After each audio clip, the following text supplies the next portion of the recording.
Cirque du Soleil clowns, hey, for that amount of money, I'll save a couple $100,000 a year.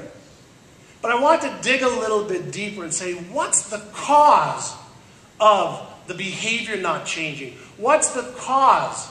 You have people getting excited and saying, well, I know that.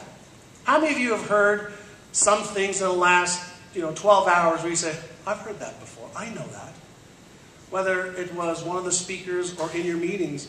Well, what we do know is that there's a part of the brain called the explicit memory system. And the explicit memory system gathers information, and it's part of the conscious part of the brain that has 6 intellectual conscious functions, 3 subconscious functions, and one of those functions is to be able to gather the information.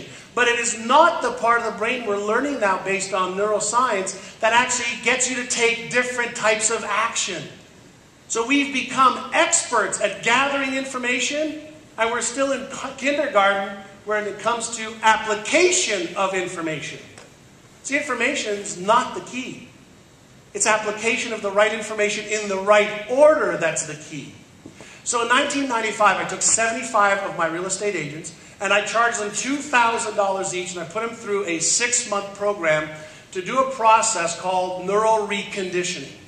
Which means that we wrote their goals down, we created all the supporting materials, affirmations, vision boards. We created everything that we could come up with to access the part of the brain that's responsible for perceptions and behaviors changing.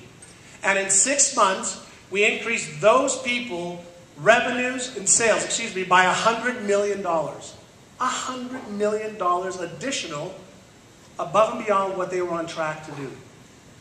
And so I've had a lot of experience in myself that will suggest and show that it's an inner game that you've got to work on first, which is more important than your strategies and tactics, because